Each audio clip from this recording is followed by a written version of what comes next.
Močiute, kaip kraustytis per vandenį ten prie Karaliaučiaus. Kaip kraustytis prie Karaliaučiaus? Prie Karaliaučiaus mes turėjom su dideliais pavojais persikelti per kanalą. Per kanalą ir vokiečiai nenorėjo mus leisti, visus kitus pabėgėlius nenorėjo. Labai daug pabėgėlių buvo, kai Karaliaučių subombardavo, tai labai daug pačių vokiečių bėgo, o visokių kitokių iš kitų kraštų tai nenorėjau praleisti, nes pirmoje eilėje reikėjo vokiečius per kanalą perkelti.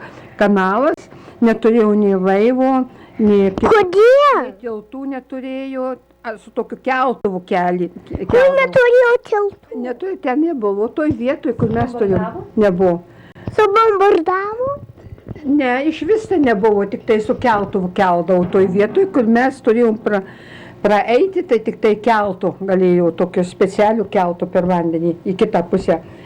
Tai vokiečiai, tai mes tada greitą visus daiktus nuėmė nuo vežimų. Kodėl? Svarbiausius daiktus nuėmė nuo vežimų. Kur greitai? Už tai, kad mes negalėjom vežimų dėti ant keltuvų, nei vežimų, nei arklių. Turėjom palikti kitoj pusėje ir mes tik tai su keliais pundais šiaip taip įsiskverbėm ant to kelto ir mus perkelė į kitą pusę. Tada tik tai mes gavom sunkvežimį ir važiavom toliau su vokiečių. Kodėl su sunkvežimiu? Su vokiečių sunkvežimiu, tik tai kitokių priemonių nebuvo. Kodėl su sunkvežimiu? Papasakokit, kaip ant to sunkvežimio. Kaip ant sunkvežimiu? Kaip mes patekom, tik tai senelis gudrumu galėjo patekti.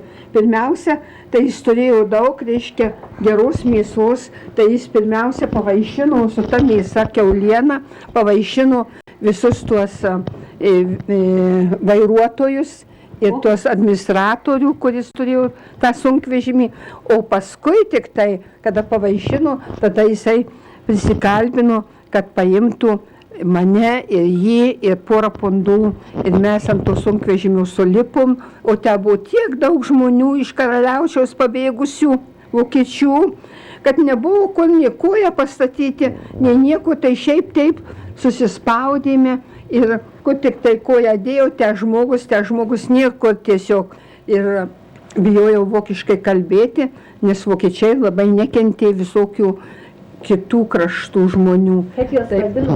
Kaip juos vadino?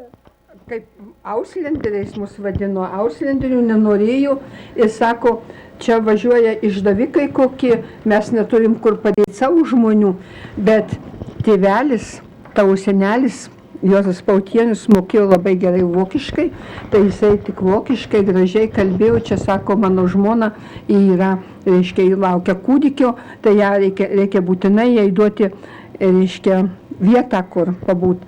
Tai mums davė vietą, mus nuvežė toliau. Kur davė vietą? Tam sunkvežimį atsisėsti. Ir mes tokiu būdu nuvažiavom jau toli, pabėgom nuo rusų.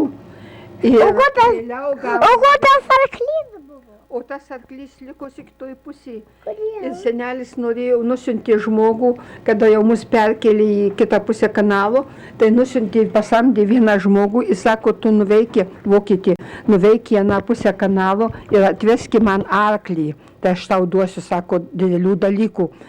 Bet jis nuvėjo ir sugrįžo be arklio, sako, jau neradau, jau kas nors pasisavino, nusivedė.